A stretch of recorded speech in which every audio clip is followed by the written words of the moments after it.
Hello, my witchlings. Hallow Eve, or now known as Halloween, is upon us, and I would love for you all to hear about the true origins of this sacred day. So sit back and enjoy this enlightening adventure into the past and now present. Halloween is an annual holiday celebrated each year on October 31st. It originated with the ancient Celtic festival of Sowin, when people would light bonfires and wear costumes to ward off ghosts. In the 18th century, Pope Gregory III designated November 1st as a time to honor All Saints. Soon, All Saints' Day incorporated some of the traditions of Sowin. The evening before was known as All Hallows Eve, and later Halloween.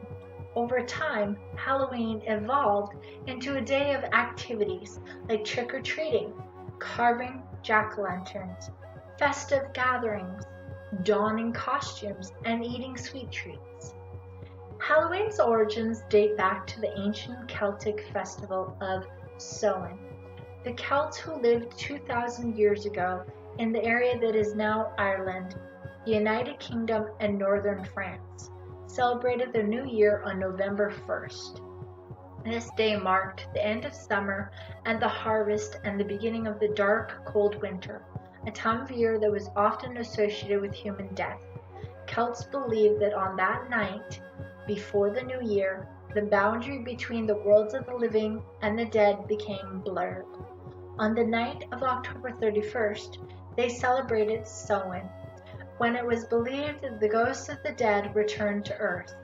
In addition to causing trouble and damaging crops, Celts thought that the presence of the otherworldly spirits made it easier for the Druids or the Celtic priests to make predictions about the future. For a people entirely dependent on the volatile natural world, these prophecies were an important source of comfort and direction during the long, dark winter.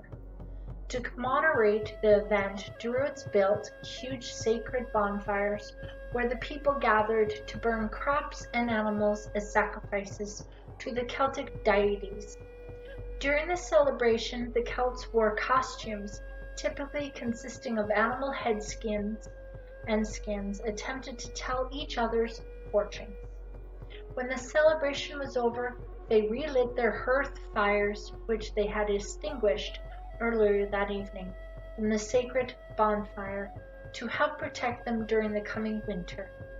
Did you know 1/4 of all the candy sold annually in the US is purchased for Halloween? By 43 AD, the Roman Empire had conquered the majority of Celtic territory. In the course of the 400 years that they ruled the Celtic lands, 2 festivals of Roman origin were combined with the traditional Celtic celebration of Sowin. The first was Ferella, a day in late October when the Romans traditionally commemorated the passing of the dead. The second was a day to honor Pomna, the Roman goddess of fruit and trees.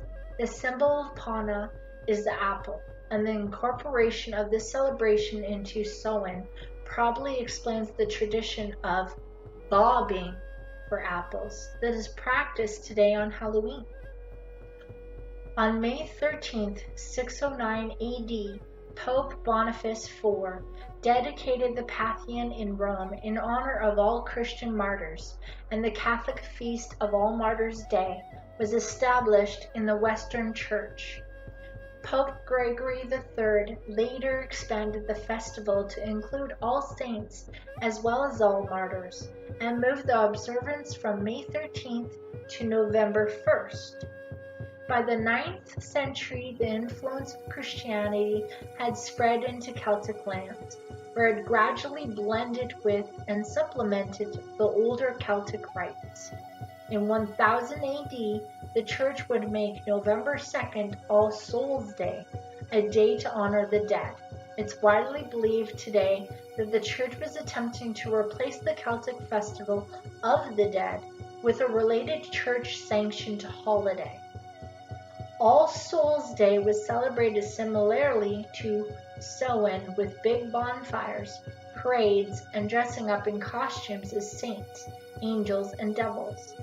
The All Saints' Day celebration was also called All Hallows or All Hallowmas, from Middle English All Hallowmas, meaning All Saints' Day, and the night before it, the traditional night of Sowin in the Celtic religion, began to be called All Hallows Eve, and eventually Halloween. Celebration of Halloween was extremely limited in colonial England because of the rigid Protestant belief systems there. Halloween was much more common in Maryland and the southern colonies. As the beliefs and customs of different European ethnic groups as well as the American Indians meshed, a distinctly American version of Halloween began to emerge. The first celebrations included play parties, public events held to celebrate the harvest, where neighbors would share stories of the dead, tell each other's fortunes, and dance and sing. Colonial Halloween festivities also featured the telling of ghost stories and mischief-making of all kinds. By the middle of the 19th century, annual autumn festivities were common, but Halloween was not yet celebrated everywhere in the country. In the second half of the 19th century, America was flooded with new immigrants. These new immigrants, especially the millions of Irish fleeing the Irish potato famine, helped to popularize the celebration of Halloween nationally.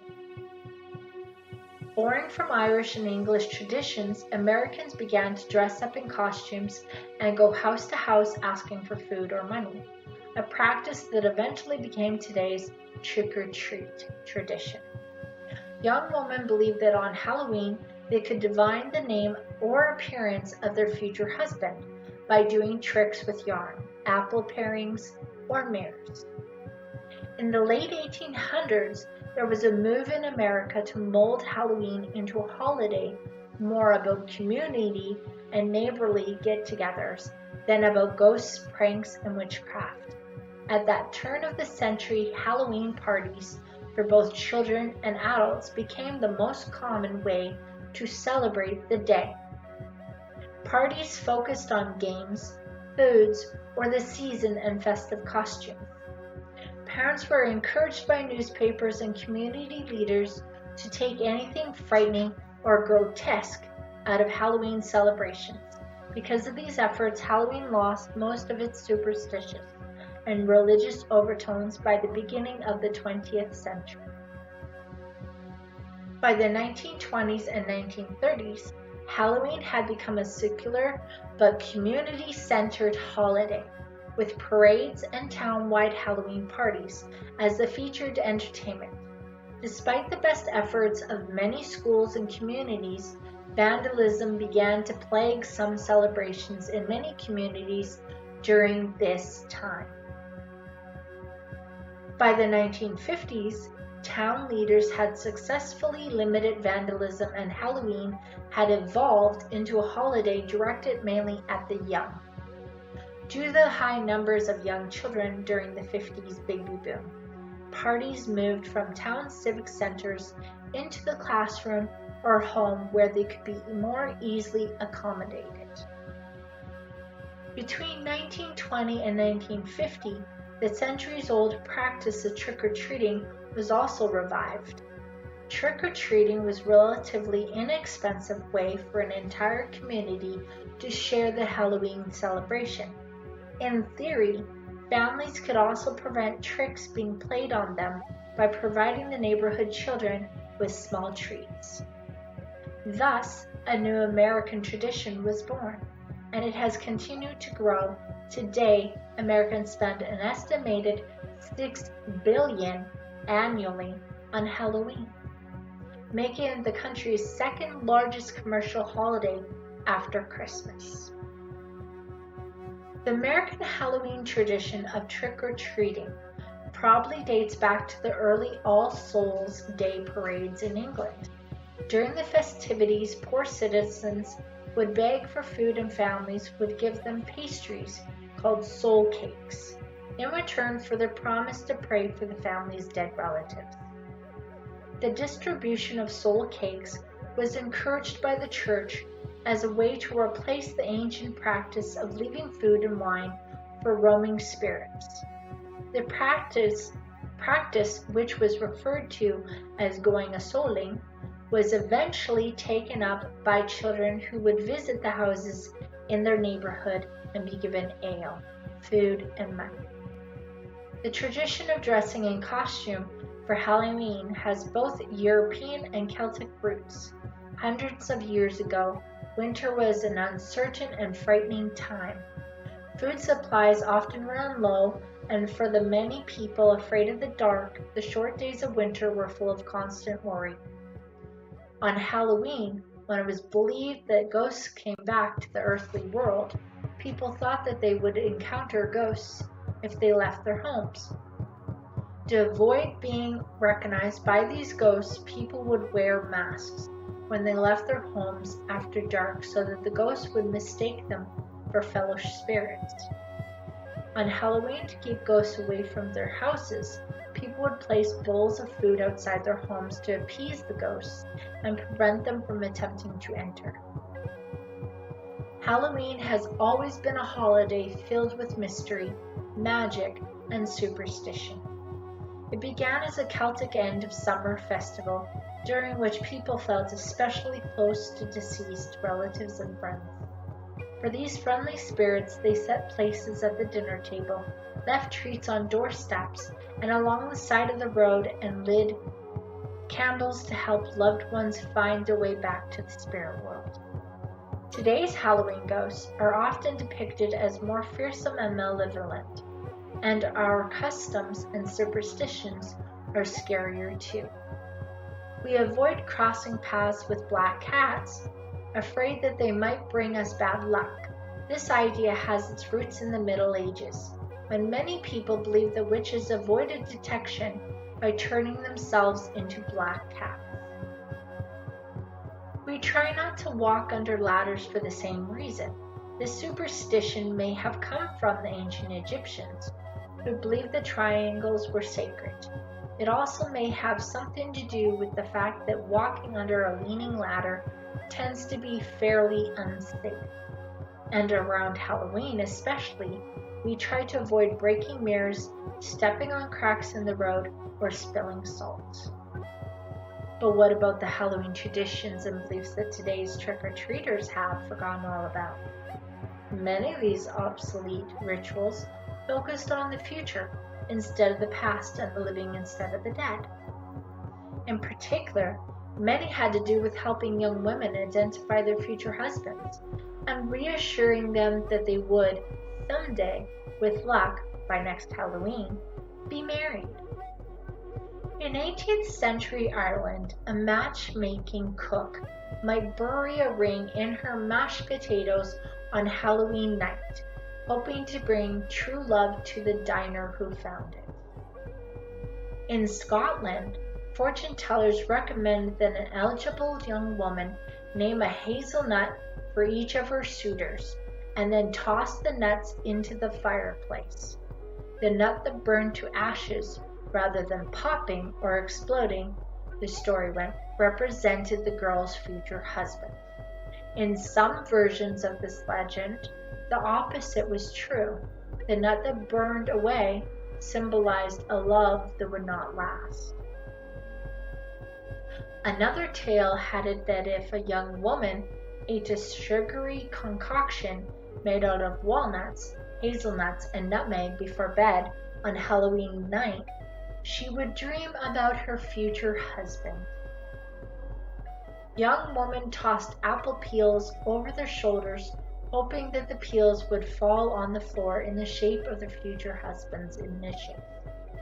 Tried to learn about their futures by peering at egg yolks floating in a bowl of water, and stood in front of mirrors in darkened rooms, holding candles and looking over their shoulders for their husbands' faces.